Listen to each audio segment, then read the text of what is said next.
We've distinguished three different views as to the secret or key to personal identity across time. There's the soul view, the body view, and the personality view. Putting aside, for the most part, the soul view because I've argued that there are no souls, although occasionally I bring it out just for the sake of comparison and contrast. The main question we want to ask ourselves is how to choose between the body view and the personality view. The body view says, follow the body. If somebody around in the future has got my body, that's me. The personality view says, follow the personality, that is the set of beliefs, desires, memories, goals, ambitions, and so forth. Somebody around in the future that's got my memories, my beliefs, my desires, that's me. How should we choose between these two views?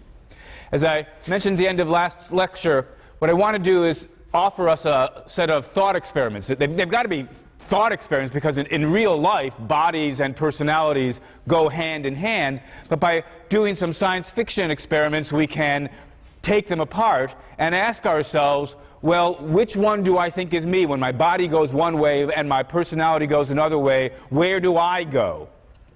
And again, just to remind you, in order to get the intuitions actually flowing, what I'm going to do once I've separated the body and the personality in this way is torture one of the end products.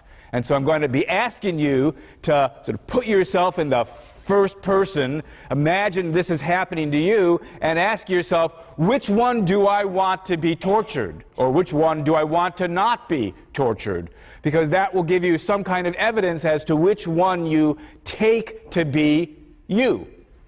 And think about this in that kind of special first-person, ego-concerned way that comes naturally to us. Just bracket any moral concerns you may have about torturing other people or agreeing that somebody else should be tortured. For our purposes, right now, if I brought up a volunteer from the class and I'm asking you, here's you, there's the other volunteer, which one do you want to be tortured? Well, it's let that one be tortured. Don't let it happen to me. That's how we know, this is me speaking. All right, so that's the question I'm going to ask you. I'll probably slip into talking about this experiment as though it's being done to me, but to get it vivid, you should think of it as though it's being done to you. And I'll mention just in passing that these thought experiments that I'm about to give, I'm going to give a pair of them, come from Bernard Williams. He was a British philosopher. All right, so case number one, here you are. The mad scientist has kidnapped you, and he says, I've been working on mind transfer machines. And what I'm going to do is, I've got you, and I've also kidnapped somebody else over here, Linda. And I'm going to hook you up to my machines and swap your minds. And what that means is, I'm going to sort of read off the memories and the beliefs and the desires from your brain, and read off the memories and desires and beliefs from Linda's brain. And then I'm going to electronically transfer Linda's memories and beliefs and so forth over here and implant them onto this brain, and take your memories and beliefs and so forth and implant them onto Linda's brain. And so, first we'll put you to sleep, and when we do all this procedure, and then when you wake up, you will wake up in Linda's body. There'll be something here that you'll wake up and you'll say, what am I doing in this new body? What happened to my beard? How come I'm speaking in this high female voice? Whatever it is, but you'll think to yourself, well, here I am, Shelley Kagan. I seem to be inhabiting Linda's body. Don't know how that happened. Oh yes, the mad scientist kidnapped me, and he transferred us, he swapped us. He swapped our bodies, swapped our minds. I guess the whole thing works.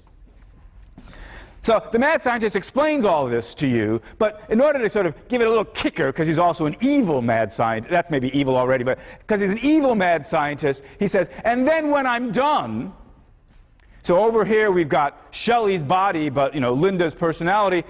So Linda thinking, what am I doing? And what am I doing in Shelley's body? How did I get a beard? Right? So over here, Linda in Shelley's body. Over here, Shelley in Linda's body. I'm going to torture one of these.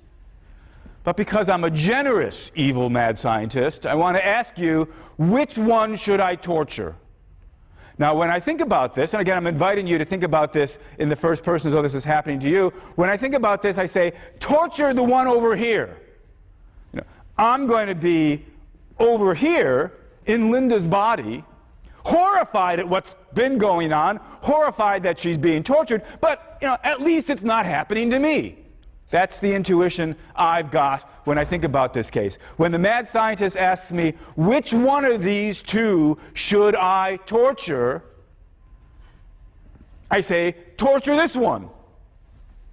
Because if I were to say, torture this one, and then he does it, think about what's going to happen. I'll be thinking, I'm Shelley Kagan, oh, this is what a horrible situation. Oh, the pain, stop the pain, make it go away.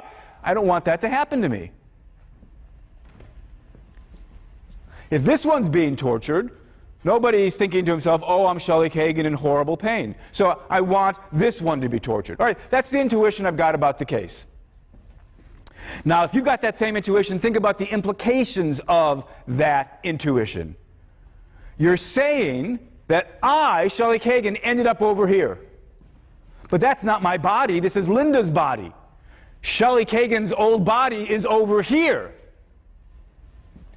But this is the one that's me, because this is the one that I don't want to have tortured. So the body isn't the key to personal identity. Personality is the key to personal identity. This has got my personality, my memories of growing up in Chicago, becoming a philosopher, my thoughts about what I want to have happen to my children, my fears about how I'm going to explain what's going on to my wife, whatever it is. This is the Shelley Kagan personality over here. This is me. That follows then that this intuition suggests that what I find intuitively plausible is the personality theory of personal identity. Now let's tell a different story. Both of these stories, as I say, come from Bernard Williams. Bernard Williams says, here's another example we can think about. Mad scientist, again, kidnaps Linda.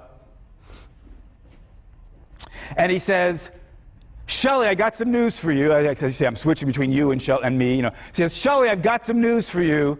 I'm going to torture you. And I say, no, please don't do it to me. Please don't torture me. He says, well, I'm in the mad scientist business. This is what I do. I'm going to torture you. He says, but because I'm a generous mad scientist, before I torture you, what I'm going to do is give you amnesia. I'm going to completely scrub clean your brain so that you won't remember that you're Shelley Kagan. You won't have any memories of growing up in Chicago. You won't have any memories of deciding to become a philosopher. You won't remember getting married or having children. You won't remember you won't have any desire. The whole thing wiped clean, complete, perfect amnesia before I torture you. Don't you feel better? No, I don't feel better. I'm still going to be tortured, and now we've added sort of insult to injury. I've got amnesia as well as being tortured. No comfort there. Well, he says, look, I'll make the deal sweeter for you.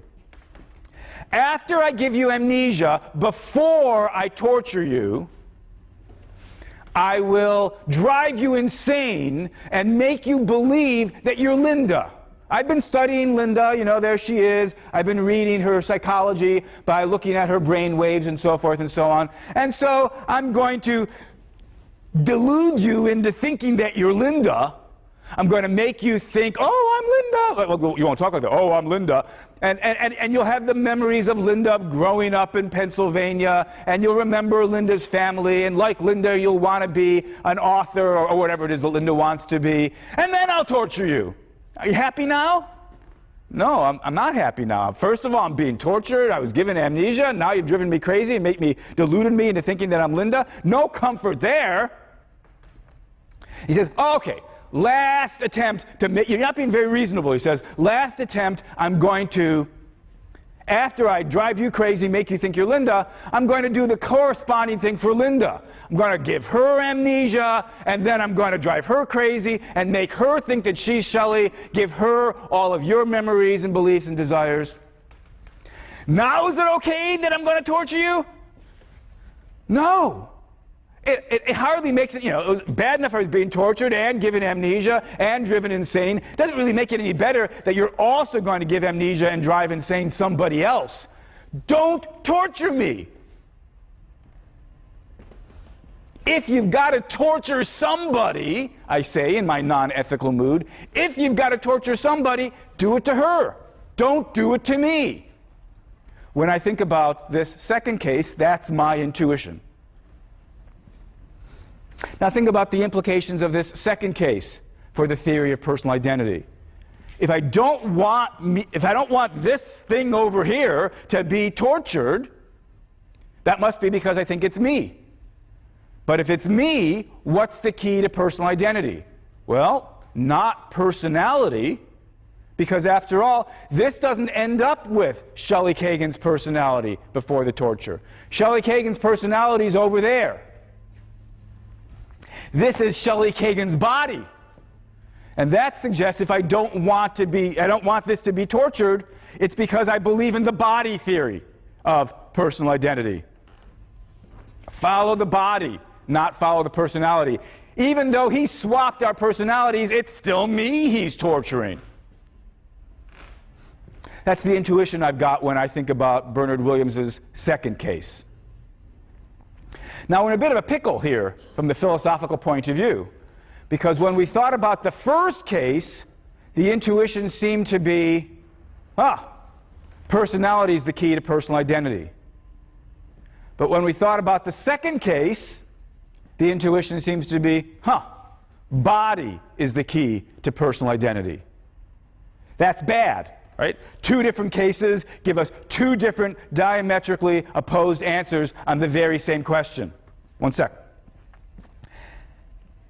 And it's worse still, of course, if you don't share the intuitions that I just, I was being honest with you, those really are my intuitions when I think about these cases. If you're with me, you're in a philosophical problem. If you're not with me, if you didn't have the same intuitions, then maybe you don't have a problem, but I've got a problem.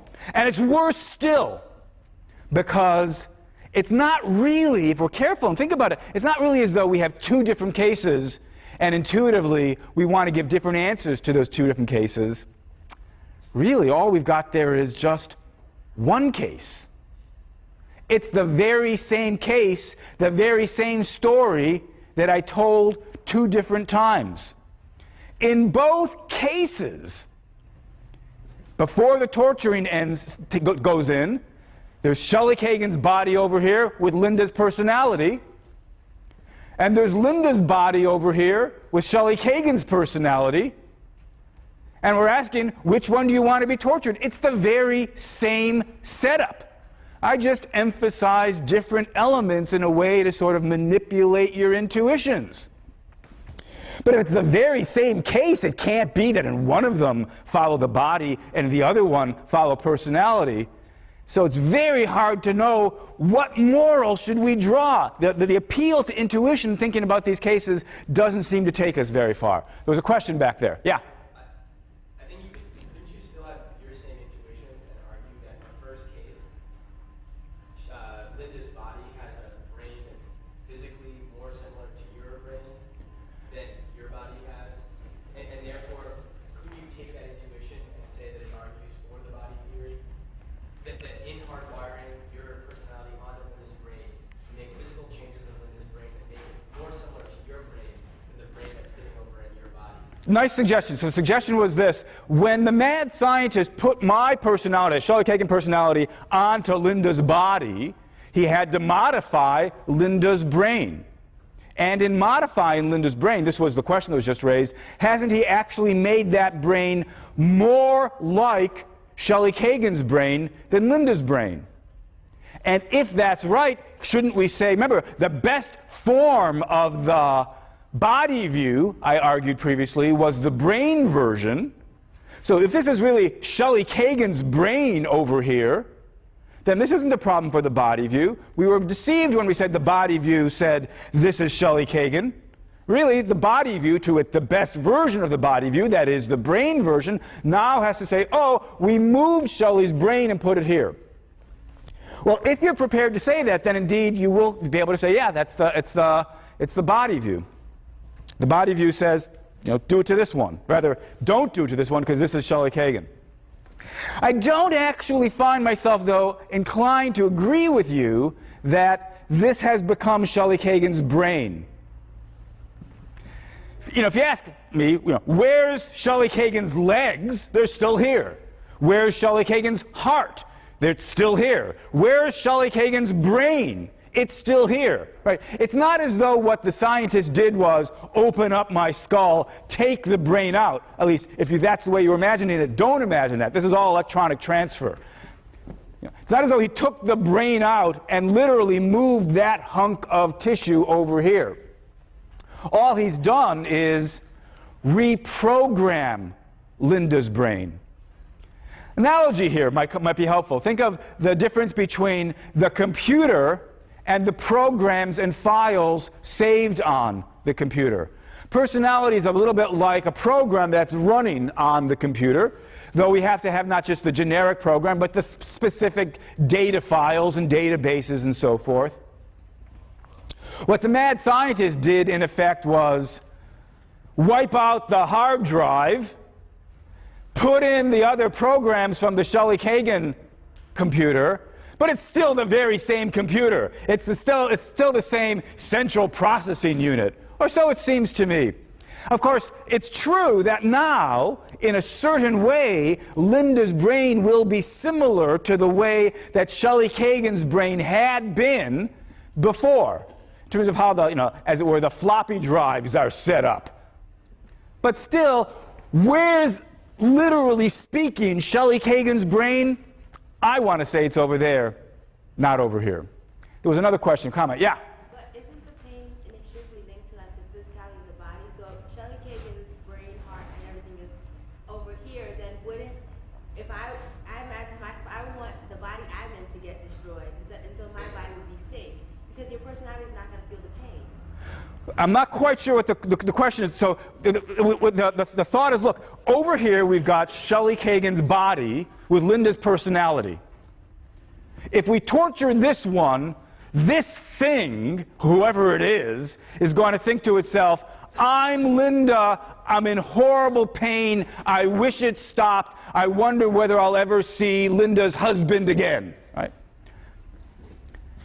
Over here we've got Linda's body, Shelley Kagan's personality. If we torture this one, of course, to torture you cause pain to bodies, but the pain gets felt in the mind. So over here, we've got something that's going to think to itself, I'm Shelley Kagan, I'm in horrible pain, I wonder whether I'll ever see Shelley Kagan's wife again.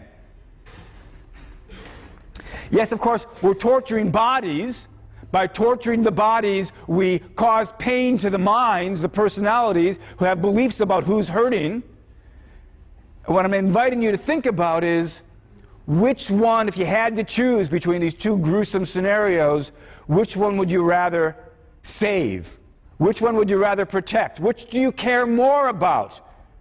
Making sure that your lump of flesh doesn't have its neurons hurt? Or making sure that the person who's thinking to yourself, I'm Shelley Kagan, or whatever your name is, right? That I'm in pain, you don't want to be thinking, I, Shelley Kagan, am in pain, or if your name is, Mary, I'm Mary, I'm in pain. That's what we're trying to get straight on here. The trouble, though, is that you tell the very same story 2 different times, and I find myself sometimes being pulled this way, sometimes being pulled that way. So I can't use thinking about the Williams cases as a method of deciding what do I really believe, the body view or the personality view. I find myself, you spin the story one way and I follow the body. You spin the story another way and I follow the personality. If we're going to have a way to decide between these two theories, it seems as though we need some other kind of arguments. At least I need some other kind of arguments because of the intuitions I've got about the cases. So let me turn to a different approach to solving the question, answering the question, which one should we believe? It starts by raising a certain philosophical objection to the personality theory. It's going to say, look, the personality theory of personal identity has an implication that we cannot possibly accept. So we have to reject the view and then become body theorists if there are no souls. Here's the objection. It's a common enough objection. It's probably occurred to some of you.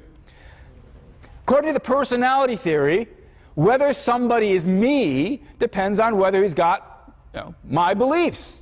For example, the belief that I'm Shelley Kagan, professor of philosophy at Yale University. Well, I'm sort of not a especially interesting fellow, so let's make it more dramatic and think about Napoleon.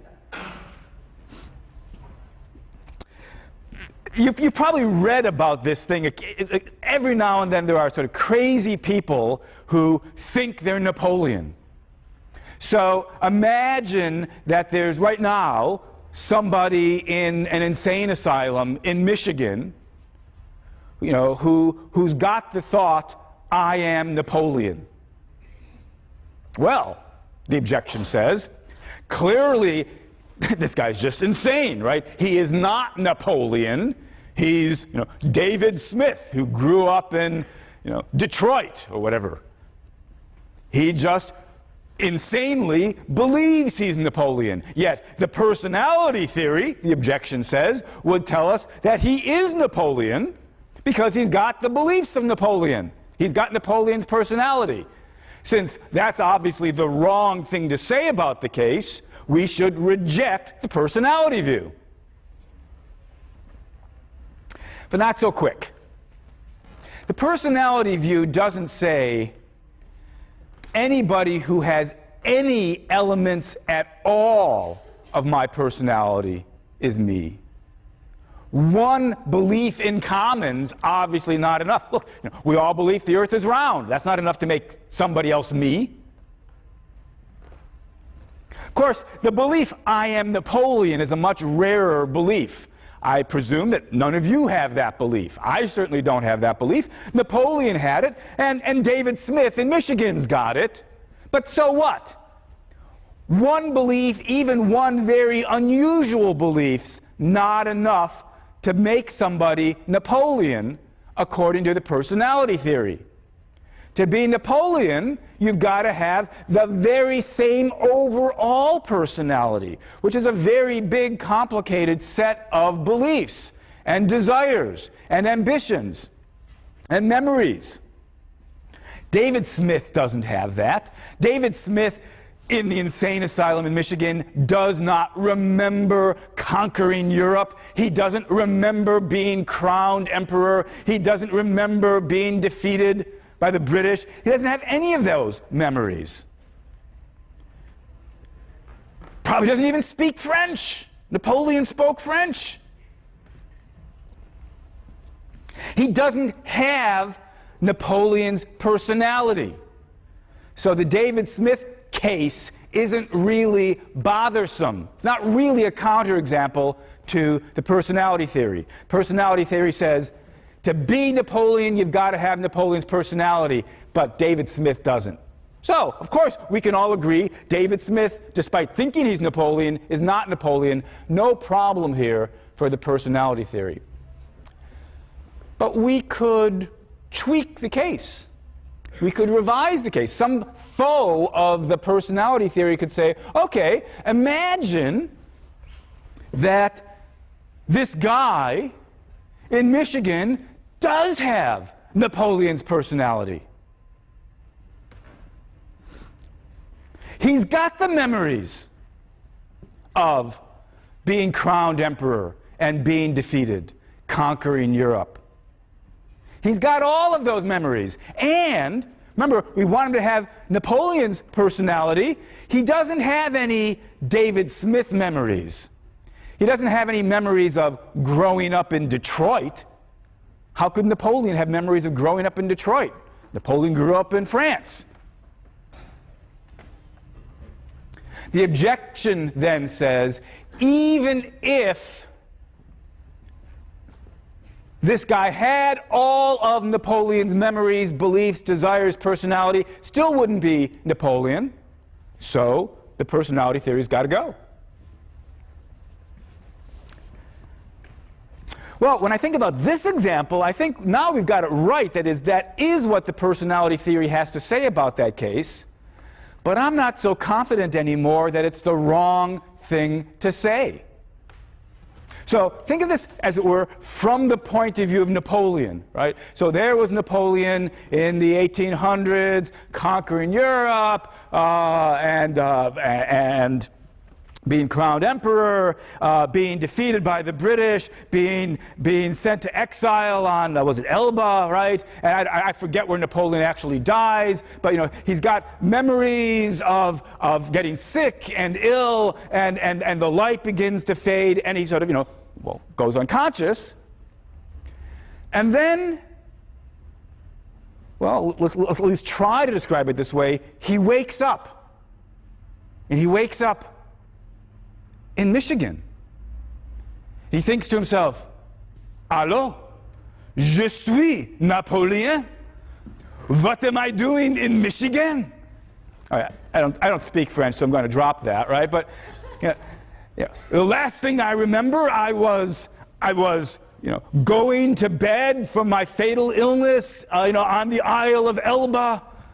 How did I get over here? I wonder if there's any chance of reassembling my army and reconquering the world. If he had all of that, it's not so clear to me that it would be the wrong thing to say that, by golly, this is Napoleon. I mean, it would be totally bizarre. Things like this don't happen, but of course, we're doing science fiction stories here. So we'd say to ourselves, wouldn't we? Somehow, Napoleon has been reborn or reincarnated, taking over by some sort of process of possession the body of the former David Smith, but now it's Napoleon. I find myself thinking, maybe that would be the right thing to say. Yeah? What about the idea of, from an outside observer's perspective, of actual experience, not memories of experience, but actual experience? That guy over there didn't have the same experiences that Napoleon had. All right, so the thought was, look, this guy over here, David Smith's body with Napoleon's personality. And let's be clear about this. There's no underlying David Smith personality still there to have the counterexample or the example that we're after. It can't be that he's got mixed together memories of growing up in France and memories of growing up in Detroit. He never thinks to himself, I'm David Smith, how did I become Napoleon? You got that junk, you don't have Napoleon's personality. He's just got Napoleon's personality through and through. Well, the question then was, maybe that's not so. After all, he doesn't really have Napoleon's experiences, did he? Napoleon had the experience of being crowned emperor, but this guy didn't have the experience of being crowned emperor. Maybe what we should say is, he thinks he remembers the experience of being crowned emperor, but it's a fake memory. It's a illusion or a delusion, but he didn't really have the genuine memory. To have the genuine memory, he has to have been crowned emperor, and he wasn't crowned emperor.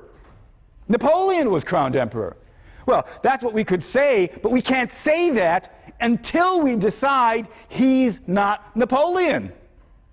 After all, if the personality theory is right, since he does have all of these memories, or semi-memories or quasi-memories or whatever we should call them, if that's the key, then it is Napoleon. So he is remembering being crowned emperor. If you want to say, no, those memories are illusions, it must be because you don't think he's really Napoleon. In which case, what you're discovering is you don't really believe the personality theory. Why isn't he Napoleon? It's not his body. The body of Napoleon is not this body, and to be Napoleon, you got to have Napoleon's body. It's a possible position, right? That's the thought that the body theorists are trying to elicit in you when they offer these Napoleon-esque counterexamples. You can match the personality as much as you want, but it's still not Napoleon, don't you agree? That's what they say. And if you do agree, that shows you don't really accept the personality theory. I'm not going to try to settle this here. You know, who should we believe, the personality theory or the body theory? I'm trying to invite you to think about the implications and the differences between these views so as to get clearer in your own mind about which of these you accept. In many moods, at least, when I think about not the simple, the ordinary David Smith case with a single belief or two, but the full-bodied, that's a bad term, the full-blown Napoleon case with all the memories, all the beliefs. You know, suppose David Smith there thinks, I remember, I can't say it in French accent, I remember playing, as a lad in France, burying my little toy saber, some memory that Napoleon never wrote down in his diaries. And we go and we dig up in France, and there's the saber, right? This guy remembers things that Napoleon would remember. I find myself thinking, maybe that's Napoleon.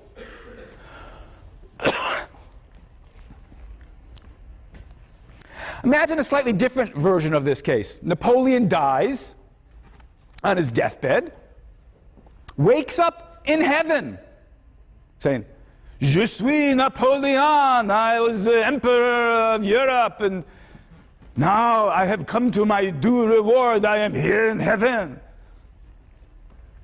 Well, seems like what we'd want to say is, yeah, that's Napoleon. It's Napoleon, even if it doesn't have Napoleon's body. Napoleon's corpse is rotted in France. God gives Napoleon some new angelic body. Seems straightforward. If it's got Napoleon's memories, beliefs, desires, goals, and so forth and so on, wouldn't we say it's Napoleon? Imagine that, back to this earth, this Napoleon type of case happened all the time. We might have a term for this sort of thing, possession. Right? Every now and then, people's bodies get possessed. They become this other person whose now personality has taken over.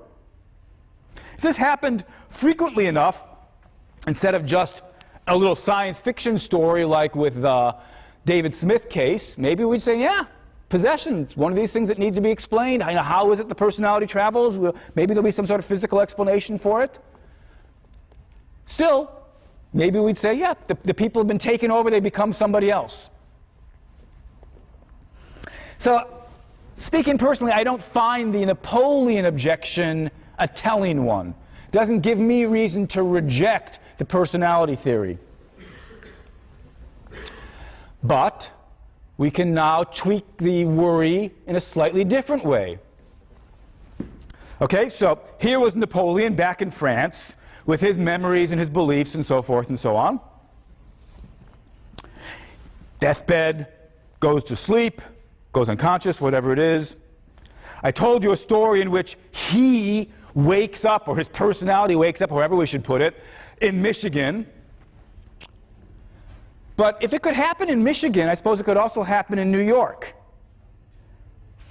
And if it could happen in New York and it could happen in Michigan, I suppose it could happen in New York and Michigan. So, right now, let's imagine two people with Napoleon's personalities, complete personalities. One of them in Michigan, one of them in New York.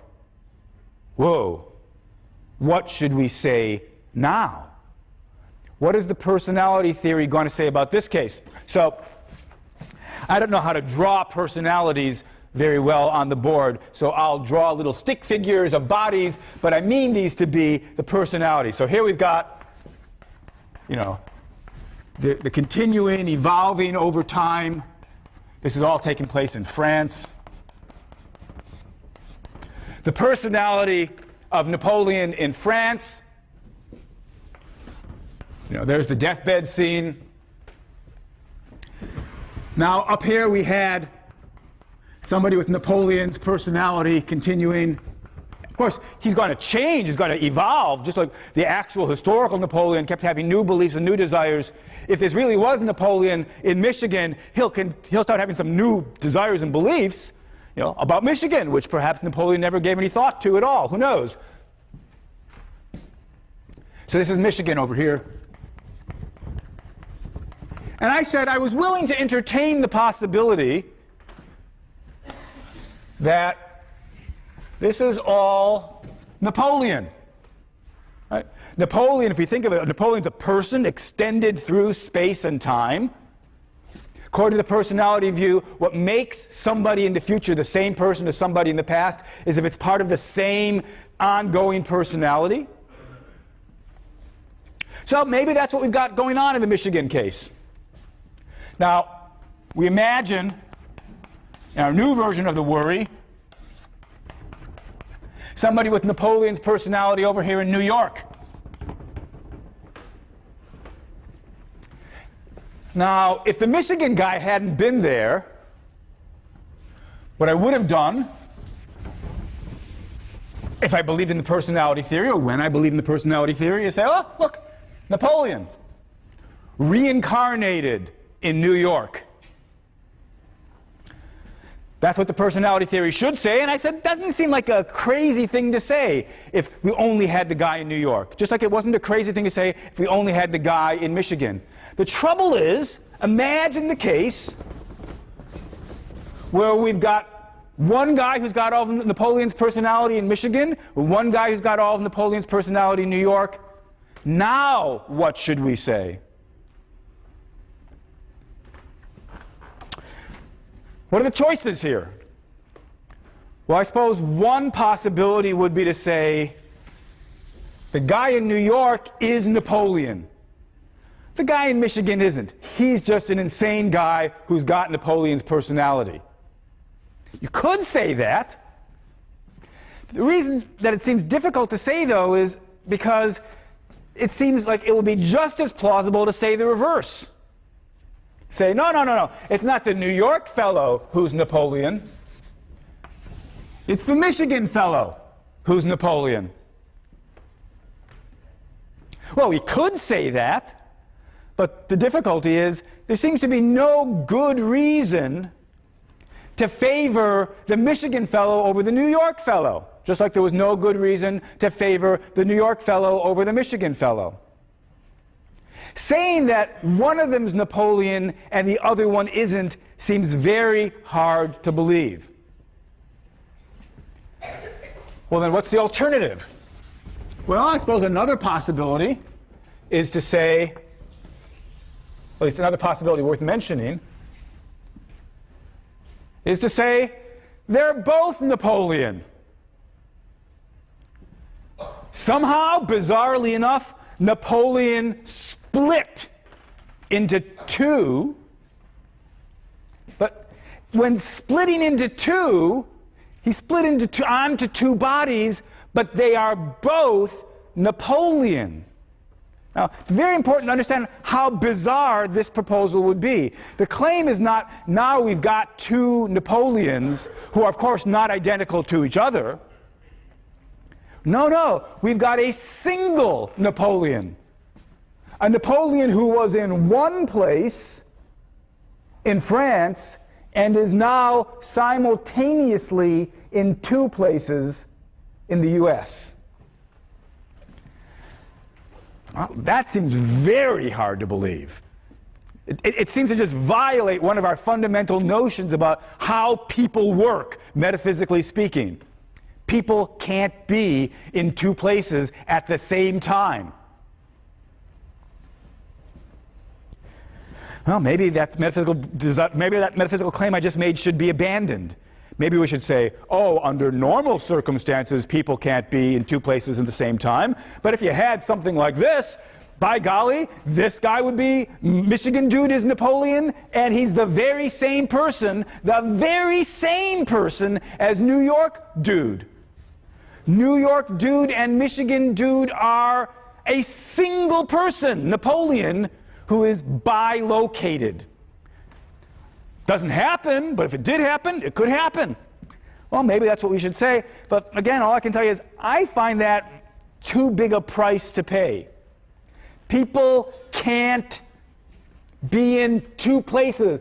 It's one thing to say people are space-time worms, extended through space and extended through time. It's another thing to say that they are Y-shaped space-time worms. Seems to violate one of the fundamental metaphysical things about how people work. All right. I got to remind you, though, none of the options here are all that attractive. So when I say you don't want to say that, you don't want to say that, we're going to run out of possibilities. So maybe this is what you'll want to say. All right, saying that Napoleon is in Michigan but not New York doesn't seem very attractive. Saying he's in New York but not Michigan doesn't seem very attractive. Saying he's in both places at the very same time doesn't seem very attractive. But what other possibilities are there? If he's not one but not the other, and if he's not both, the only other possibility is that he's neither. Given this situation, neither of these guys is Napoleon.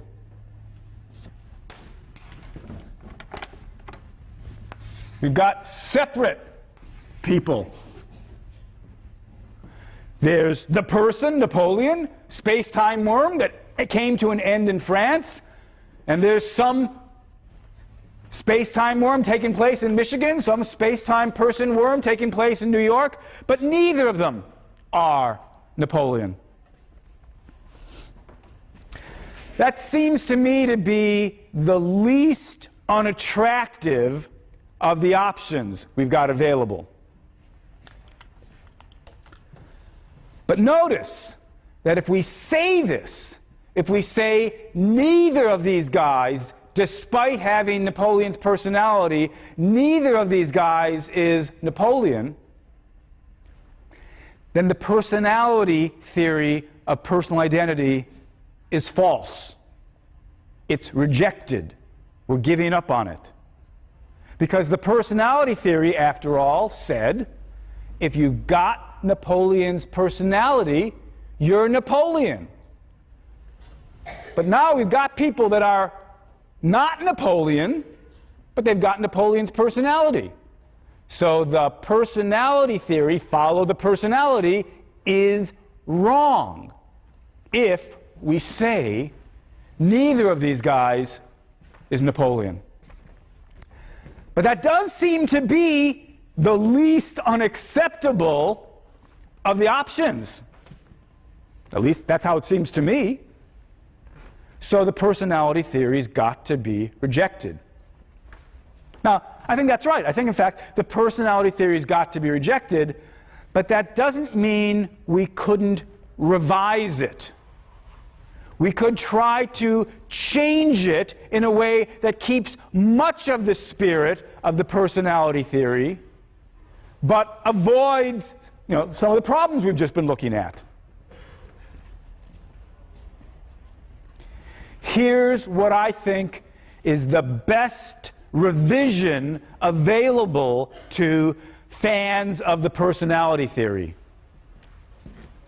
They should say, we were simplifying unduly. We were simplifying, getting it wrong, when we said, follow the personality. If you've got Napoleon's personality, that's enough to make you Napoleon. That's not true. We need to throw in an extra clause to deal with branching, splitting cases of the sort that I've just been talking about. We need to say, if there's somebody in the future who's got my personality, that person is me, as long as there's only one person around in the future who's got my personality. If you have multiple examples, duplications, splittings, and branchings, none of them is me. So where the original personality theory said, same personality, that's good enough for being the same person, the new version throws in a no competitors clause, throws in a no branching clause. It says, same personality is good enough as long as there's no branching. If there is branching, neither of the branches is me. Now, if we say that, if we throw in the no branching clause, then we're able to say, look, in the original story I was telling where there was the Michigan guy who had Napoleon's personality, but no New York guy, that really would be Napoleon. Because it would have the same personality with no competitor. Similarly, had we had somebody with Napoleon's personality in New York and nobody with the personality in Michigan, that guy would have been Napoleon. Because we would have had the same personality with no branching, with no competitor. But in the case where we've got branching, where we've got somebody with Napoleon's personality both in Michigan and New York, that violates the no branching rule, and we just have to say nobody's Napoleon in that case. As I say, that seems to me to be the best revision of the personality theory available to them. So what we now need to ask is, can we possibly believe that revision? Can we possibly accept the no branching rule? The no branching rule seems rather bizarre in its own right. Think about the ordinary familiar cases that we're trying to make sense of. I'm the same person as the person that was lecturing to you last time. According to the personality theory or the revised personality theory, that's because I've got the same personality. You know, the guy last time thought he was Shelley Kagan, believed he was professor of philosophy. I think I'm Shelley Kagan. I believe I'm the professor of philosophy. He's got all sorts of memories of his childhood. I've got the same memories. He's got desires about finishing his book. I've got those desires about finishing my book. Same personality, it's me. That's what the personality theory says. So I conclude, hey, it's me. I know you were all worried whether I'd survive over the break, a couple days. Came back, it's still me. I made it through Wednesday. Or did I? Or perhaps I should ask, or did he? Yeah, there was somebody there on Tuesday, and yeah, there's somebody here on Thursday, and yeah, this person here now has got the same personality as the guy who was there on Tuesday. But according to the no branching rule, we can't yet conclude that I'm the same person as the person that was lecturing to you on Tuesday. We can't conclude that until we know that there aren't any competitors, that there isn't anybody else right now who also has the same personality. If I'm the only one around today who's got Shelley Kagan's personality, then I'm the same person as the person who was lecturing to you on Tuesday. But if, unbeknownst to me, and I presume unbeknownst to you, there's somebody in Michigan right now who's got Shelley Kagan's personality, then we have to say, turns out I'm not Shelley Kagan after all. Neither is he. Neither of us are Shelley Kagan. Shelley Kagan died. So, am I Shelley Kagan or am I not Shelley Kagan? Can't tell until we know what's going on in Michigan. Whoa. That seems very, very hard to believe. Whether I am the same person as the person who was lecturing to you on Tuesday presumably should turn on facts about that guy who was lecturing to you on Tuesday, and facts about this guy who's lecturing to you today on Thursday, and maybe some facts about the relationship between that guy and this guy, or that stage and this stage, if we prefer to talk about it that way. We can see how, whether it's the same person or not, has to turn on the relations between the stages. But how could it possibly turn on what's happening in Michigan? How can whether or not I am the same guy as the guy who was lecturing to you on Tuesday depend on what's happening in Pennsylvania or Australia or Mars? To use some philosophical jargon,